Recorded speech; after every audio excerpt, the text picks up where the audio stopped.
Hello, Jamie here from Inky and Scrappy, sharing with you today a pop-out video on making a tassel for those graduation cards coming up, or maybe a bookmark. I'm starting with a 1-inch piece of paper here. Keep in mind you can make this tassel however big you want to make it. I wrapped it around 6 times on the 1-inch piece of paper here. If I was going to go, I'm going to do some longer ones, and I'll probably wrap it a few extra times just so it has enough bulk. I am going to hold on to the ends here. I made sure my start and my stop are on the same side, so I could hold them together with one pair of reverse tweezers. You could also use a piece of Scotch tape or washi tape. I am taking another pair of reverse tweezers to grab on to the end of my string here. You could use a needle with the thread already through it. You could use a paper clip. A piece of wire folded in half would work just fine. Anything that has a little bit of sturdiness to it to get underneath that thread will definitely make that process a lot easier for you than trying to just get the thread underneath there. Trust me and ask me how I know.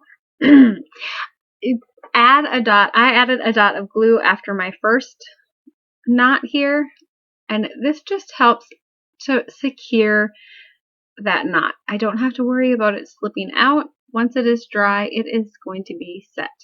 I tied the end of mine off here, but my other one I left untied, and it worked just fine for what my purpose was.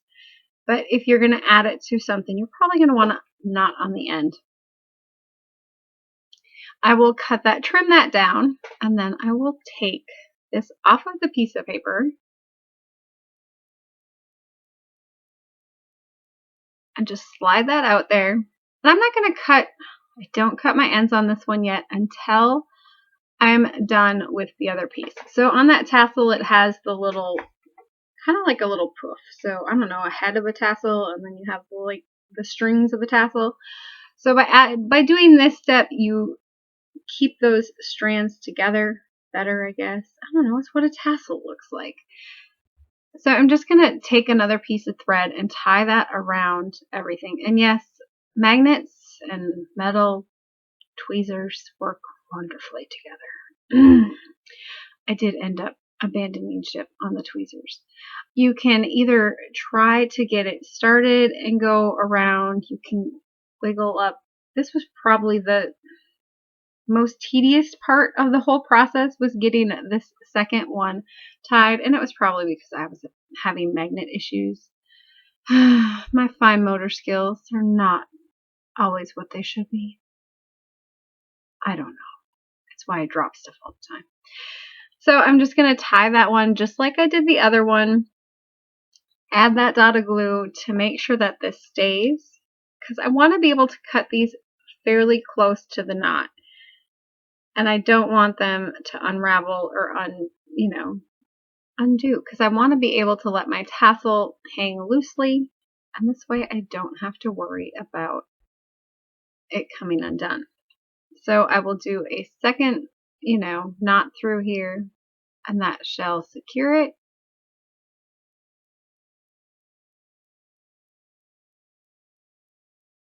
And then I will trim this down fairly close to the knot already. If I wanted to, I kind of like fluff it when I'm all done, and that seems to help hide that knot, the knot ends, I guess. And then I cut my scissors, well, I cut the loops in half, in half. And then I'm just trimming them. I trimmed them down so they were kind of even. And you could maybe leave that one longer, and it could add to the tassels on the bottom. But I didn't know if it was going to hang out funny, because sometimes thread does that. And there is my finished tassel, and here is the black one. The black one I did not tie off on the top, and I do end up trimming the black one up a little bit more here just to make sure that those lengths are about the same. You can kind of unravel the threads a little bit if you want them to be a little bit fuller. Don't worry, I'll get them on camera sooner or later. And there they both are. They were cute. They turned out fairly well, and they were pretty quick and easy to make. So it took me about 5 minutes to do one tassel. I probably would get faster if I did more. Have a good one.